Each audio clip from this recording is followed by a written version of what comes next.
NC소프트의 뭐 기술력, 게임성 뭐 이런 게 어디 가지 않았다. 뭐 저는 그렇게 좀 생각을 하고요. 지금 분명히 뭐 부족한 부분도 있고 불만족스러운 부분도 있는데 이런 걸 어떻게 피드백을 잘 받고 해결할 것인가, 이게 관건이 아닌가.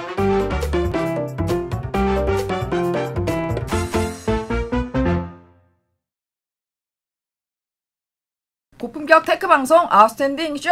안녕하세요. 아스쇼의 정지혜 기자입니다. 예, 저희 방송은요, 아침 먹으면서 들어도 좋고요, 점심에 점심 먹으면서 들어도 좋고요.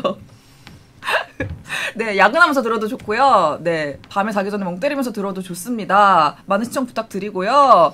제가 왜 이렇게 웃었을까요? 옆에 어떤 분의 시선이 느껴져서 웃었는데요. 제가 오늘 오프닝 혼자 시작했지만 여기 오랜만에 나와주신 게스트분이 한 분 계십니다. 네, 최용식 대표님 한번 인사해 주시죠. 예, 안녕하세요. 아웃스탠딩 최용식입니다. 간만에 게스트로 이렇게 찾아뵙게 됐습니다. 예, 반갑습니다. 예. 예, 자꾸만 웃음이 나오는데요. 그래도 구독자분들을 너무 반가워하실 것 같습니다. 근데 용식님 오랜만에 왜 이렇게 나와주셨을까요?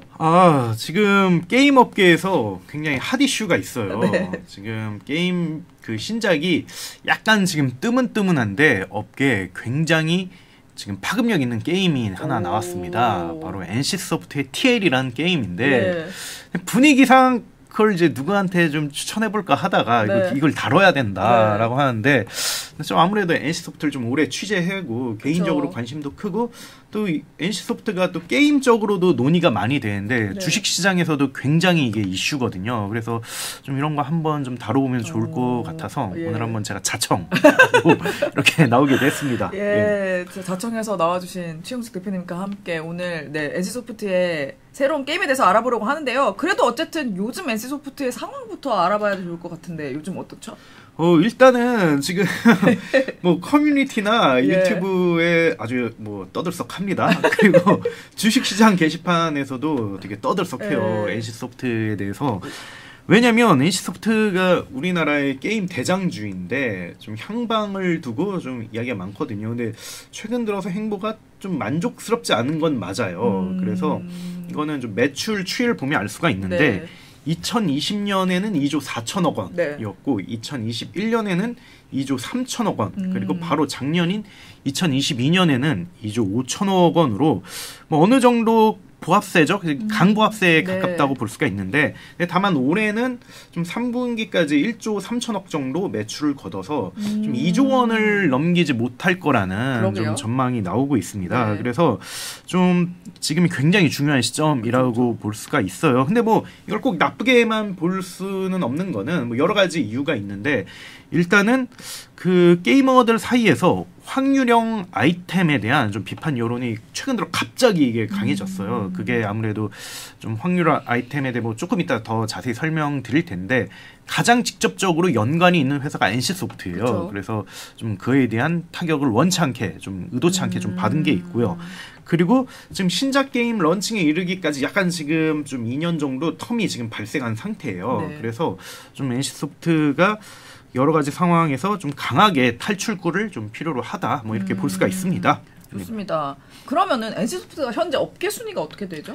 2022년 기준으로 매출 이렇게 그 순위를 좀 나열하자면, 네. 1위가 넥슨 그 3조 3천억 원 매출을 냈고요. 예. 2위가 넷마블 2조 6천억 그 매출을 냈고, 네. 3위가 NC소프트 2조 5천억 원, 네. 그 매출을 냈고, 4위 크래프톤이 1조 8천억 원, 5위 스마일게이트가 1조 5천억 원, 네. 이렇게 정리를 할 수가 있어요.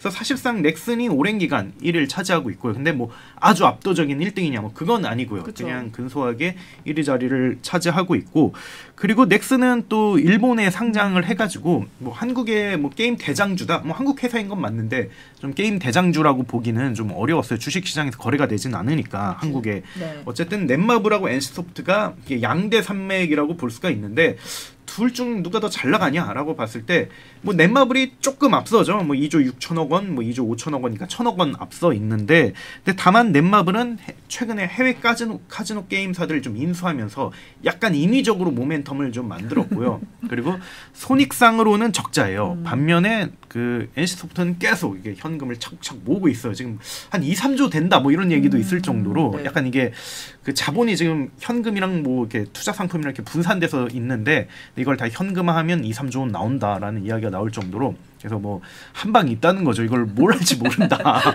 그리고 그 넷마블과 다르게 여전히 수천억 원씩 매년 그 영업이익을 내고 있어요. 그래서 뭐 NC소프트가 여전히 게임 대장주다라고 해도 그렇게 뭐 틀린 말은 아니다라고 볼 수 있습니다. 대한민국 게임 대장주는 여전히 NC소프트라고 해도 과언은 아니다라고 하셨는데요.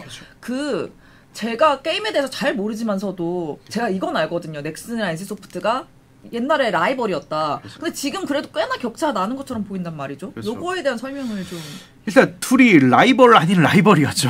이게 좀 얽힌 것도 많고. 이게 그 뭔가 그 좀 이상한 말인데 일단 둘이 라이벌이라 할 수 있는 거는 온라인 게임 시장을 같이 만들고 같이 이끌었어요. 그래서 뭐 넥슨은 바람의 나라라는 게임을 통해서 그리고 그 NC소프트는 리니지라는 게임을 통해 다 아는 게임이죠. 그걸 그렇죠. 통해서 온라인 게임 시장을 실질적으로 열면서 산업의 형성과 뭐 발전을 만들었는데 근데 다만 이게 둘이 규모가 커지자 좀 서로 다른 전략을 좀 취했어요. 이게 게임 비즈니스의 좀 특징이 뭐냐면 이게 흥행 산업이라는 건데 쉽게 말해서 한 방 터트리기도 어렵지만 한 방 터트리고 나서 이걸 유지하기도 굉장히 어렵고 또 한 방 터트리기도 너무 어렵다는 거예요. 그래서 지금 뭐 저희가 뭐 90년대, 2000년대 그 시대를 풍미했던 게임들이 있어요. 뭐 창세기전이라든지 아니면 뭐 어둠의 전설이라든지 뭐 포트리스라든지 포트리스는 아시죠? 포트리스 다 이름은 알아요. 아, 이름은 파랜드 택틱스. 그건 일본 게임이고 어쨌든 좀 이들이 아하, 네. 한때 반짝했는데 기업화엔 다 실패했어요. 이런 경우가 진짜 많거든요.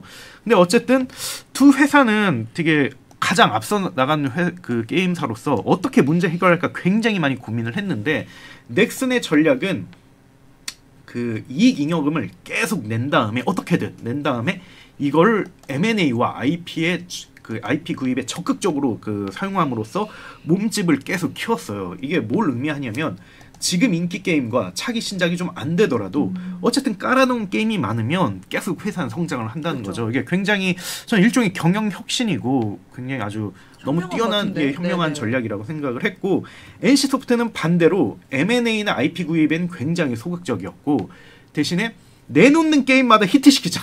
어떻게 수단 방법 가리지 않고 이런 되게 원초적이면서도 되게 원사이드한 전략을 그렇게 구사했는데 근데 다 성공했어요. 지금까지는 뭐 리니지 2, 아이온, 블레이드 앤 소울, 길드워 2 뭐 이렇게까지 게임을 다 이렇게 성공을 시켰어요. 그래서 대단하다. 망한 적은 없어요. 그러니까 약간 기대보다 못한 적은 당연히 있죠. 근데 좀 NC소프트는 대부분의 신작 게임을 흥행시킴으로써 MMORPG의 명가라는 그런 그 명성을 얻었는데 그러면 지금 돌이켜봤을 때 그 누가 더 우위에 있냐라고 봤을 때 그 넥슨이 약간 근소하게나마 좀 우위에 있었어요. 근데 다만 좀 업계에서 요즘 들어 좀 다르게 바라보는 거는 좀 그 넥슨의 좀 우위가 점점점 이렇게 강화되고 있는 그런 모습이에요. 그래서 NC소프트로서는 뭐 뭐랄까 좀 다른 방향으로 가야 되나 뭐 이렇게 고민을 할 수 있는 시점이라고 볼 수가 있고 그리고 앞서 이야기한 그 TL이 굉장히 좀 나름의 의미를 차지하고 있다, 중요성을 차지하고 있다 이렇게 볼 수가 있습니다. 너무 약간 설명을 잘해주셔서 지금 가해받는 느낌이거든요. 근데 아까 살짝 확률형 아이템 나중에 얘기해준다고 하셨는데 그렇죠. 이거에 대한 비판 여론이 진짜 너무 크잖아요. 그렇죠. 요건 어떻게 보시죠? 이게 확률형 게임 아이템이라는 게 뭐 좀 잠깐 설명을 드리자면 뭐 다 대부분 아시긴 할 거예요. 네. 보통 아이템을 구입을 해서 이게 어떻게 보면 난이도와 그리고 캐릭터 특징에 영향을 미치죠. 그리고 그게 어떻게 보면 되게 재미인 건데 그렇게 해서 그 게임을 열심히 했는데 이게 일본에서 그 가차라는 그런 시스템을 네. 한국에 도입을 했어요. 악마 같은 시스템. 쉽게 말해서 랜덤 박스인 거죠. 네. 아이템을 딱 사면 아이템이 나오는 게 아니라 이게 뽑기로 이렇게 운에 따라서 아이템이 나오는 뭐 그런 건데 일종의 뭐 사행성이 있다고 볼 수가 있죠. 완전 사행성 있죠. 근데 재미는 있어요. 왜냐면 두근두근 되거든, 긴장되거든. 왜냐면 되게 좋은 게 나올 수도 있고 안 좋은 게 나올 수도 있고 막 합성에 성공할 수도 이런데 어쨌든 이게 원래는 아이템에만 확률이 적용됐는데 아이템을 구성하는 재료에도 이제 그 확률이 적용이 돼가지고 이게 굉장히 이제 악명을 얻게 됐죠. 그래서 게이머 입장에서는 마음에 드는 아이템을 뽑으려면 일단은 필요한 재료들을 그 확률형을 뽑은 다음에 또 이렇게 합성을 해서 아이템을 뽑아야 되니까 돈을 엄청 많이 돈을 굉장히 많이 써야 되는 거죠. 그래서 이게 어떻게 보면 처음에는 재미 요소였어요. 그런데 이게 나중에는 밸런스 붕괴를 만들기도 하고 사실 밸런스 붕괴는 크진 않아요. 왜냐면 게임사들이 어떻게든 그걸 대응을 하니까. 근데 가장 큰 게 게임 유저들 사이에서 상대적 박탈감을 이렇게 만든다는 것이죠. 그래서 뭐 맨 처음엔 이제 속된 말로 현질하다가 우리가 호구냐 뭐 이런 그런 여론이 생긴 거고 그게 그 원래는 계속 이게 잠재된 리스크였다가 근데 터지지가 않았어요. 몇 년 동안. 그래서 다들 게이머들이 그래도 그걸 뭐 이렇게 인지하고 그냥 인정하나 보다 이렇게 생각을 했는데 최근 2, 3년 동안 이게 엄청 터져가지고 정말 뭐 게임사 사옥에도 뭐 이렇게 사람들이 시위를 하고 게이머들이 모여가지고 그리고 실제 뭐 법안이 발의되기도 하고 그래서 근데 이와 관련해서 NC소프트가 뭐 NC소프트만 하는 건 아니에요. 모든 게임사들이 다 하는데 아무래도 NC소프트가 가장 크다 보니까 좀 비판 여론이 많이 형성이 됐죠. 그럼 용수님은 현 상황에 대해서 어떻게 생각하세요?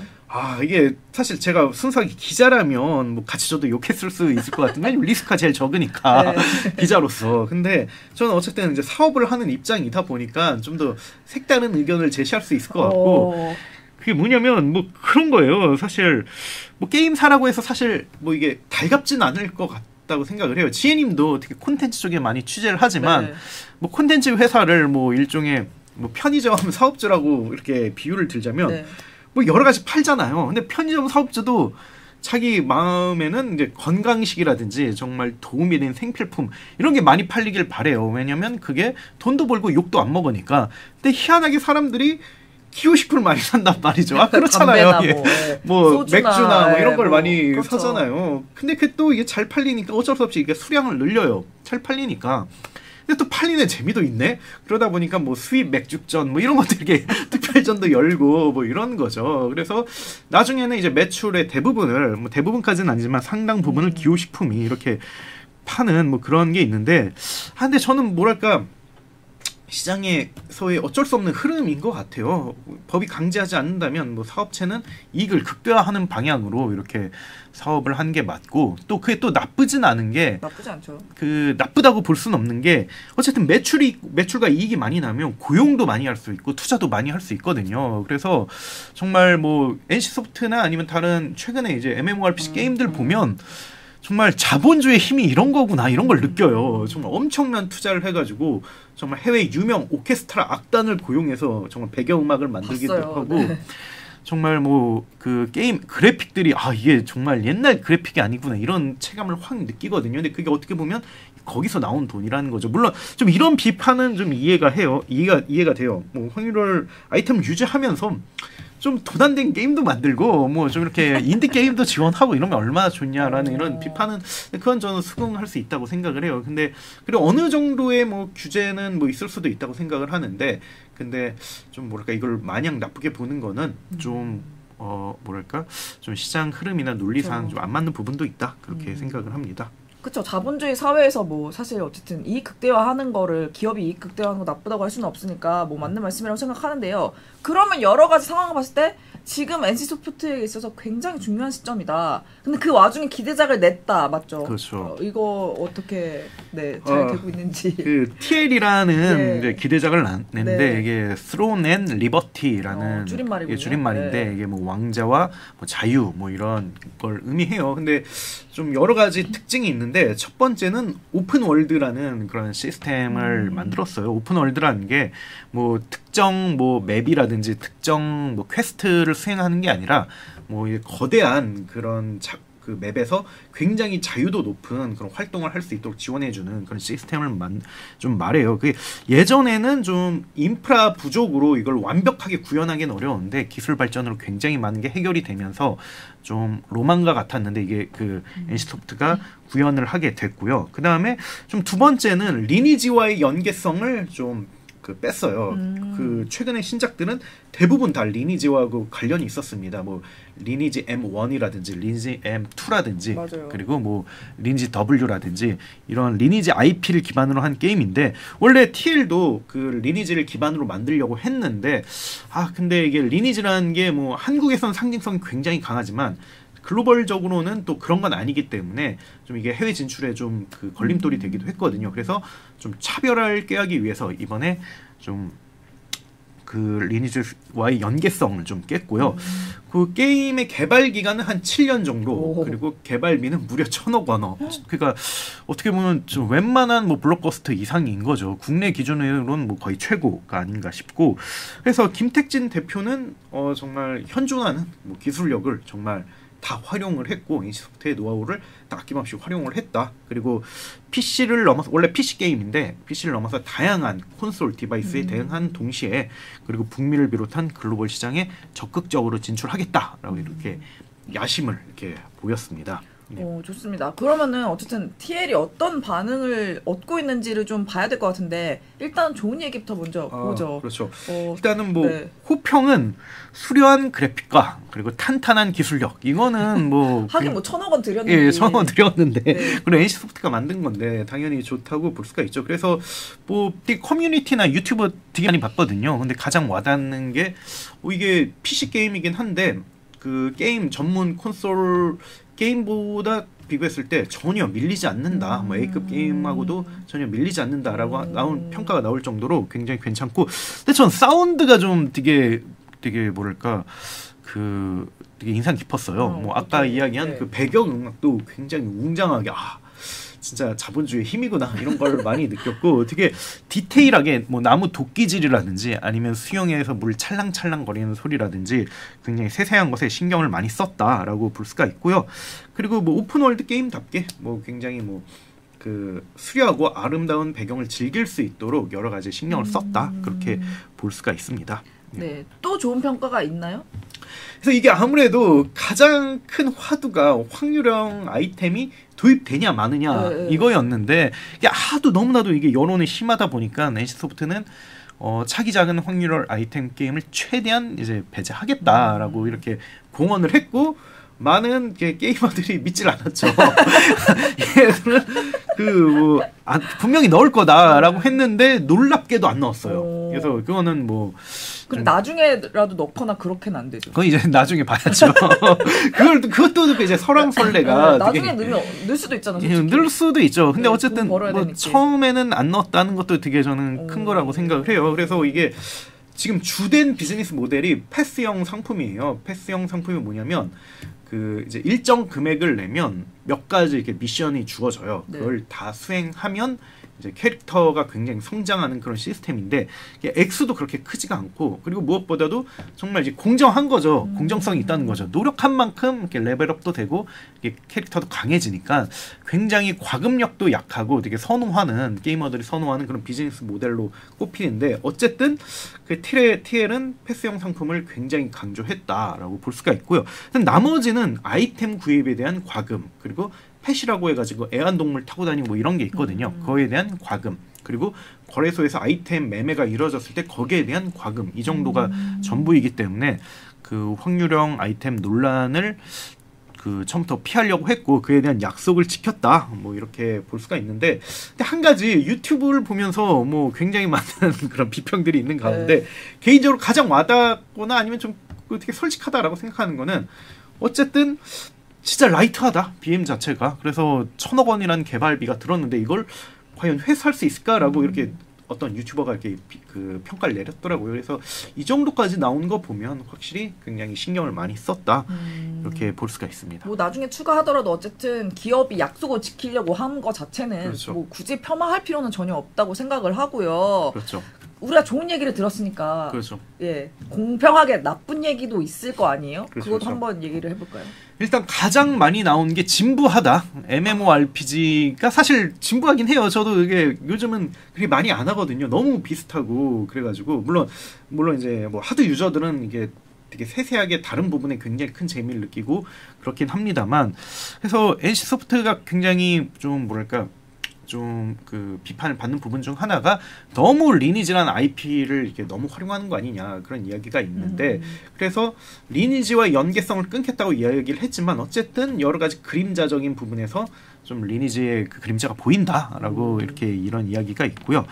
그리고 또 최적화에 실패했다는 이야기도 있어요. 뭐 쉽게 말해서 뭐 서버 끊기고 아니면 뭐 클라이언트라고 해서 게임 프로그램을 이야기하는데 그게 이제 밖으로 나가게 되고 뭐 이런 현상들을 이야기하죠. 뭐 아니면 레이턴시라고 해서 끊김 현상 뭐 이런 게 있다든지. 근데 이런 게 좀 어느 정도는 있었던 것 같아요. 실제로 뭐 그 갑작스레 뭐 점검 기간을 갖기도 하고 서비스 운영 도중에 뭐 이런 걸 보면은 좀 아쉽게도 최적화에는 뭐 처음부터 굉장히 많은 사전 테스트를 했겠지만 완전히 잡진 못했다 뭐 이런 것도 있고 또 난이도나 UI UX 측면에서 소소하게 되게 걸림돌이라든지 아니면 불편함이 많다더라 뭐 이런 이야기도 있어서 좀 진부함과 최적화 실패는 어느 정도의 뭐 좀 유의미한 그런 피드백이 아닐까 그렇게 생각을 합니다.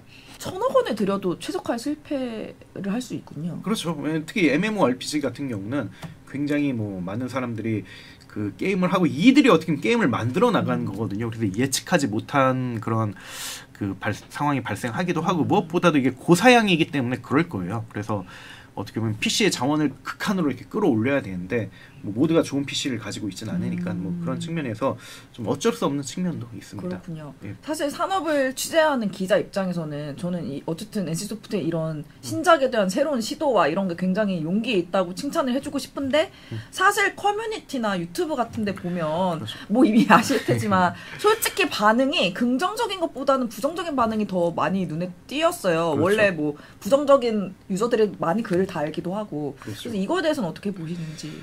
그러니까요. 그래서 저도 다 보고 왔는데 이게 뭐 아니까면 욕먹는 분위기인 것 같아요. 게이머들 사이에서는 NC소프트는 이미 거의 뭐 유행 같기도 해요. 그렇죠. 네. 뭔가 거의 그러니까 주적에 가깝게 이렇게 설정이 됐고 네. 만약에 이제 게임 스트리머나 아니면 그 비평가들이 칭찬을 하면 굉장히 부담스러운 그런 상황이 돼서 뭐 유튜브 영상을 보면 뭐 그런 식이죠. 2023년 마지막을 장식할 폭망 게임 뭐 이렇게 비평을 하기도 하고 뭐 그렇게까지 뭐 NC는 끝났다. 뭐 아이고. 만들다 만 것 같은데 아니면 2시간 만에 나왔어요. 뭐 이런 게임들 희망이 없다. 뭐 솔직히 뭐 이런 것들 뭐 이런 게 많은데 이게 뭐 그래서 뭐 개인적으로는 되게 좀 안타까운 게 뭐 확률화 아이템에 대한 비판 여론은 오케이 저는 이해해요 당연히. 네, 뭐. 근데 이게 TL에 너무나도 직접적으로 다 이어진 것 같아서 혼자서 좀 그런 비판을 받지 않는가 뭐 그런 생각이 들고요. 그래서 어떻게 보면 NC소프트 TL은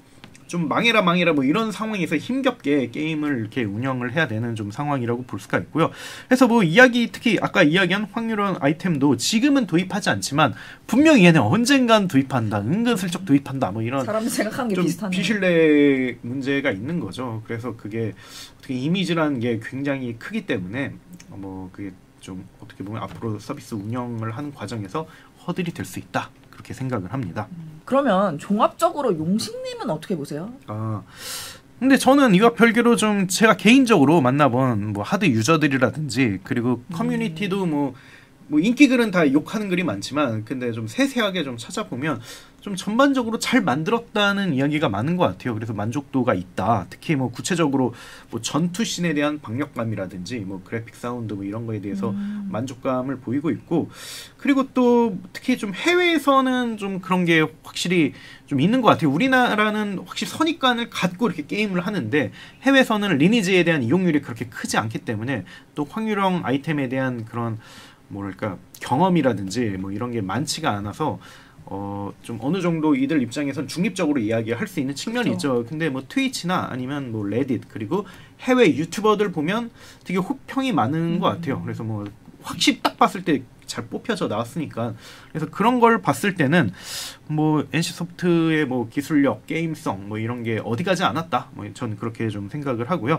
근데 다만 뭐 지금 분명히 뭐 부족한 부분도 있고 불만족스러운 부분도 있는데 이런 걸 어떻게 피드백을 잘 받고 해결할 것인가 이게 관건이 아닌가 그렇게 생각을 합니다.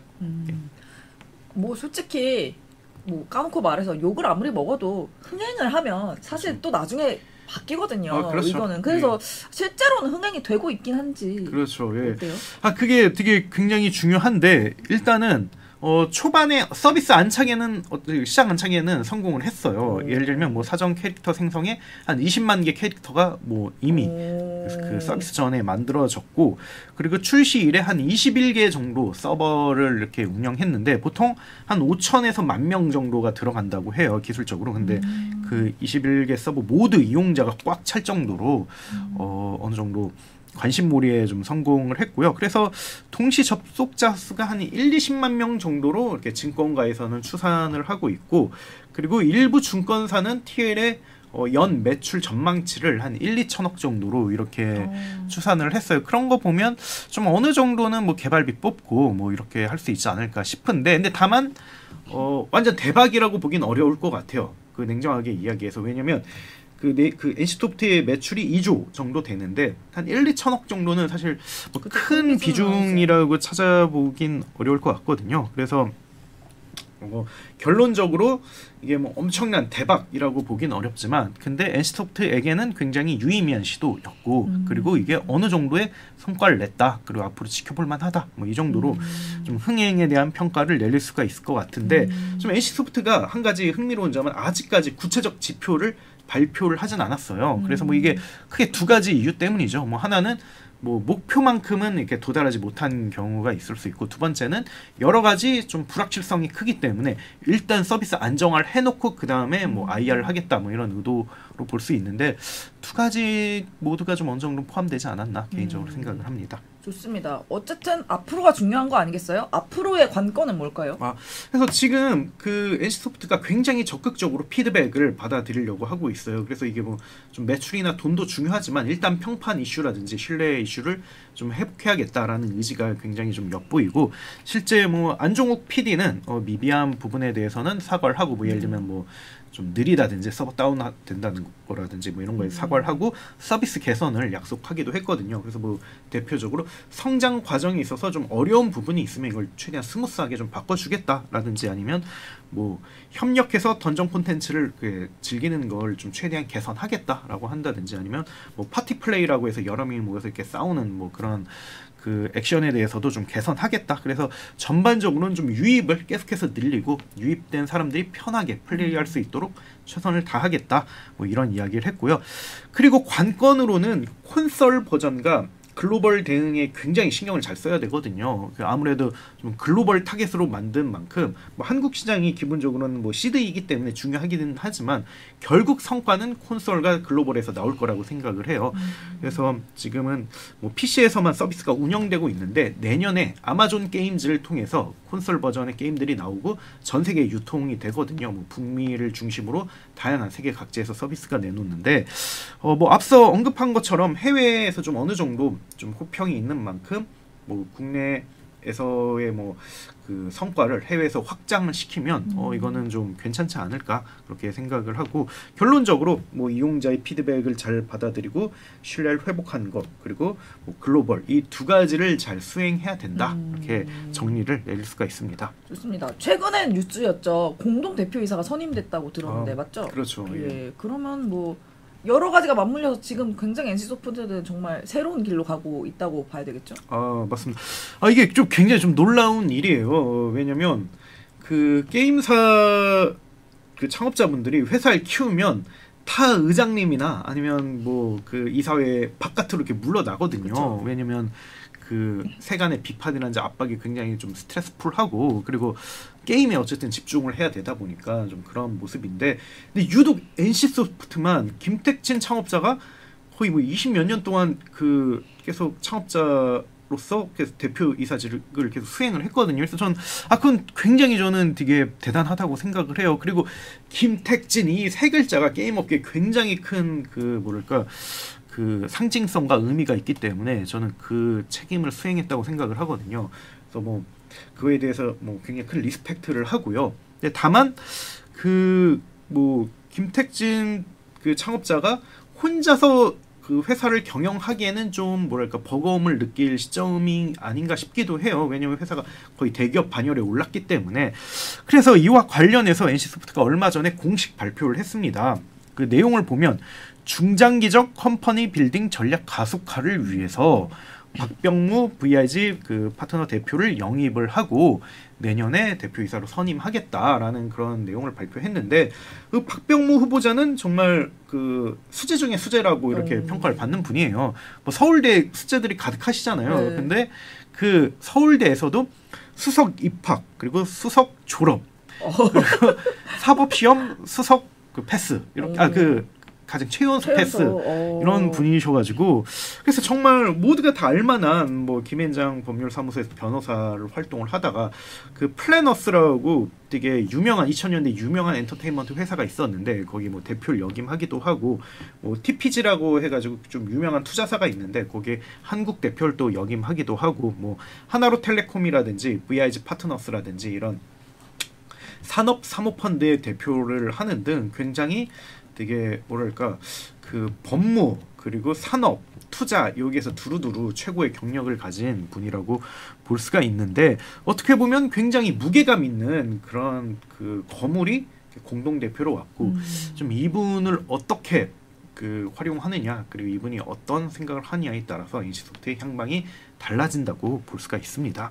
그러면 앞으로 NC소프트 행보에 분명 변화가 있을 것 같은데 어떻게 보시나요? 그렇죠. 그래서 앞서 제가 한 이야기 중에서 그 중장기적으로 컴퍼니 빌딩 모델을 좀 가속화하겠다. 저 이게 굉장히 많은 의미를 가지고 있다고 생각을 해요. 그래서 제가 앞서 넥슨과 NC소프트의 성공 방정식 차이점에 대해서 말씀을 드린 적이 있는데 그걸 좀 왜 드렸냐면 좀 이번 거에 대해서 더 자세히 말씀을 드리기 위해서예요. 그래서 넥슨은 M&A와 그리고 포트폴리오 다변화를 통해서 리스크 해칭을 했고 NC소프트는 MMORPG에 정말 개발력을 극단으로 끌어올리고 흥행력을 극단으로 높이는 전략을 통해서 각자 문제 해결했다고 말씀을 드렸는데 어떻게 보면 NC소프트가 더 이상 이걸 하기에는 좀 어렵지 않을까 이런 생각을 해요. 이미 뭐 매출이 2, 3조 원이 됐는데 정말 신작 게임 하나하나에 목숨 걸고 이렇게 하기에는 리스크도 너무 많이 커져버렸고 그러기엔 회사도 너무 많이 커져버린 그런 생각이죠. 그래서 좀 MMORPG가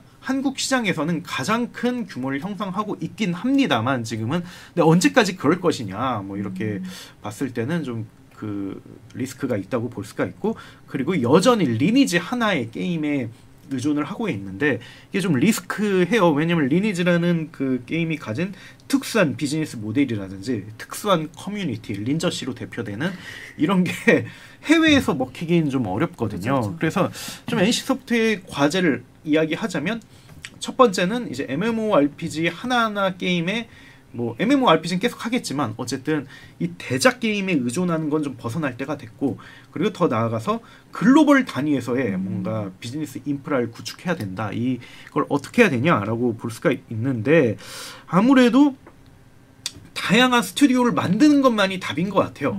그래서 뭐 예를 들면 뭐 이런 거죠. 뭐 1, 20개 정도 스튜디오를 만들고 그렇게 재편을 한 다음에 이들끼리 좀 경쟁도 유도하고 이들 좀 잘하는데 이제 자원을 몰아주고 못하는 데는 좀 다시 재편하고 이런 걸 반복을 해야 어느 정도는 그 장기적인 성장을 좀 담보할 수 있을까 그렇게 싶은데 다만 이거는 NC소프트가 잘하던 건 아니었어요. 그쵸. NC소프트가 지금까지 M&A라든지 아니면 뭔가 포트폴리오 다각화라든지 아니면 뭐 장르의 다변화 뭐 이런 걸 시도를 안 한 건 아니에요. 조금씩 했는데 어쨌든 회사의 중심적은 계속 MMORPG 한 방에 계속 이렇게 그 모든 리소스를 다 쏟았거든요. 그래서 그거를 그 김택진 창업자가 스스로 생각하기엔 이거는 뭐 순수 이제 뭐 저희 분석이긴 합니다만 물론 이제 뭐 그 20년 넘게 사업을 한 정말 베테랑 그 경영자이긴 하지만 본인이 정말 잘하는 건 게임 제작과 게임 그리고 뭐 감독 그리고 총괄이지 뭐 이런 건 아닌 것 같다. 이걸 전문가가 필요한 것 같다라고 해서 이렇게 모셔온 게 아닌가 싶고 그리고 앞서 이야기한 중장기적 컴퍼니 빌딩 쉽게 말해서 컴퍼니를 여러 개 만들겠다. 스튜디오를 여러 개 만들겠다. 그 레이블을 여러 개 만들겠다. 이런 걸로 좀 해석을 할 수 있고 그 뭐랄까 적임자로서 박병무 대표를 이렇게 모셔온 게 아닌가 이렇게 생각을 합니다. 그래서 굉장히 뭐 조심스럽습니다만 가장 쉽게 생각할 수 있는 거는 어떻게 보면 NC소프트는 지주회사나 아니면 뭐랄까 좀 뭐랄까 이제 여러 그 산하 레이블이라든지 스튜디오를 좀 이렇게 서포팅 해줄 수 있는 그런 회사가 되고 그 밑에 다양한 플레이어들이 있는 거를 좀 중장기적으로 모색하는 게 아닐까. 뭐 지금 당장 큰 변화는 안 하겠지만 그렇게 저는 좀 예측을 해봅니다. 예. 뭐 예측이라서 뭐 어떻게 될지 모르겠지만 굉장히 뭐 일리 있는 분석이라고 생각을 하고요.